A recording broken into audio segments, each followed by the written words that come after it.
اس طرح کی بات قطعی کسی بھی منصب پر فائز آدمی کو نہیں کہنی چاہیے. ضرور ہوتا ہے بعض دفعہ ایسے حالات ہوتے ہیں کہ آپ پالیسی کے استقرار کے لیے، پالیسی کو جاری رکھنے کے لیے آپ ایک شخصیت کو آگے لاتے ہیں اور کہتے ہیں کہ اس کو اسی نے پورا کرنا ہے، اور اس کا جواز بھی ہوتا ہے. میں بتاتا ہوں آپ کو کہ ایک شخص نے سرد جنگ کا تصور پیش کیا، پال نیٹشے اس کا نام تھا. اس نے ٹرومین کے دور میں تصور پیش کیا، پھر ٹرومین کے بعد روزویلٹ کے بعد کینیڈی آیا، کینیڈی کے بعد جانسن آیا، جانسن کے بعد نکسن آیا، نکسن کے بعد فورڈ آیا، فورڈ کے بعد کارٹر آیا، کارٹر کے بعد ریگن آیا، ریگن کے بعد بش آیا، بش کے بعد کلنٹن آیا. اب اتنے پریزیڈنٹ ہے، کوئی جو ہے وہ ڈیموکریٹ تھا، کوئی ریپبلکن تھا، لیکن پال نیٹشے ہی اس کو جاری رکھنے کے لیے، سرد جنگ کے کنسپٹ کو آگے بڑھانے کے لیے اسی کو ہی رکھا گیا. وہی پریزیڈنٹ کا مشیر ہوتا تھا، ہر پریزیڈنٹ کا مشیر ہوتا تھا. آپ کے لیے اس طرح کی یہ مثال میں اس لیے نہیں دے رہا ہوں کہ اس کو جواز کے طور پر پیش کیا جائے، لیکن ایسا ہوتا ہے کہ بعض چیزوں کے لیے آپ کہہ سکتے ہیں، مطالبہ کر سکتے ہیں کہ بھئی اس کو جاری رہنا چاہیے، لیکن آپ یہ نہیں کہہ سکتے کہ سارے کا سارا امریکہ بیکار ہو گیا، امریکہ کے پاس صلاحیت ہی نہیں ہے، امریکہ کچھ کر ہی نہیں سکتا ہے، پال نیٹشے ہی سب کچھ کرے گا. آپ اس طرح کی بات نہیں کر سکتے. کئی چیزوں کے کوئی جواز ہوتے ہیں، انہوں نے جواز کوئی بھی نہیں دیا. ان کے پاس کوئی جواز نہیں. لگائے صاحب، ایشیائی ترقیاتی بینک نے پاکستان کے لیے 1 ارب کی امداد کی منظور، ساتھ ساتھ اسلامی ترقیاتی بینک نے پاکستان کو کنٹری سپورٹ پروگرام میں شامل کر لیا ہے. اس کو آپ کیسے دیکھتے ہیں؟ دیکھیں، ایک تو یہ اسلامی بینک کا جو کام ہے یہ اس لیے اچھا ہے کہ ہمیں شدید خدشات ہیں. ایک تو موسم کا کچھ گڑبڑ ہوئی ہے، اور دوسرا بلوچستان میں اور سندھ میں خاص طور پر کچھ سرائکی علاقوں میں جو ہے وہ ٹیڈی دل نے حملہ کیا ہے.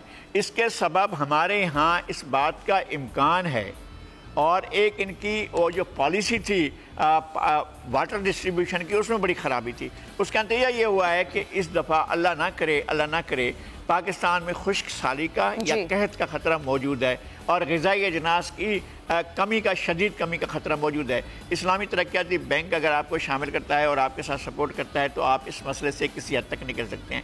ایشیائی ترقیاتی بینک کا جو قرضہ ہے آپ کے لیے، جو ان کی جو امداد ہے، وہ بہرحال اس بات سے ہمیشہ مشروط رہی ہے کہ IMF آپ کو مدد دیتا ہے، ورلڈ بینک آپ کو کلیئر کرتا ہے، پھر آپ کو پیسہ ملنا شروع ہو جاتا ہے. تو یہ اسی سلسلے کا ہے کہ جب آپ کو ورلڈ بینک ایک سرٹیفکیٹ دے دیتا ہے کہ جناب اب یہ کچھ بہتر طور پر ان کے کام ہو رہے ہیں یا ہو سکیں گے، تو پھر آپ کو قرضے ملتے ہیں. وہی قرضے ہیں آپ ہمیشہ لیتے رہے ہیں.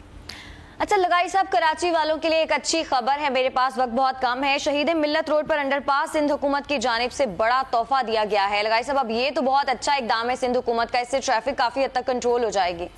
میرا خیال ہے کہ یہ بہت عرصے سے بن رہا تھا اور بن رہا، ابھی بھی کچھ چیزیں ان کی باقی ہیں، بن جائیں گی تو پھر اس کا شاید انوگریشن ہو یا ایک آدھ دن میں اس پر کوئی کام ہو.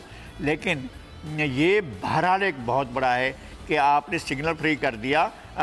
بلوچ کالونی سے آپ آگے آتے ہیں، یہاں پر ایک فلائی اوور پہلے سے دیا ہوا تھا جو ٹیپو سلطان روڈ کے اوپر سے گزر کر جاتا تھا. پھر آپ جو ہے آپ نے یہ طارق روڈ کو، اور طارق روڈ سے آگے خالد بن ولید روڈ کو، اور اس سے پہلے جو ہے وہ ہل پارک روڈ کو، ان تمام کو آپ نے سگنل فری کرتے ہوئے انڈر پاسز دیے ہیں.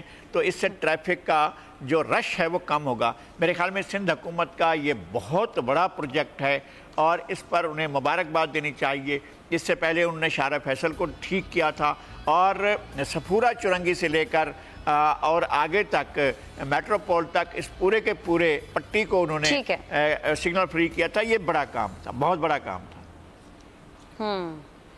یہ بہت اچھا اقدام کیا ہے. شکریہ آپ کا آج کے لیے. ناظرین، آج کے پروگرام سے اتنا ہی. کل پھر سے آپ کی خدمت میں حاضر ہوں گے کچھ نئے موضوعات کے ساتھ. کل تک کے لیے ہمیں اجازت دیجیے گا. اللہ نگہبان.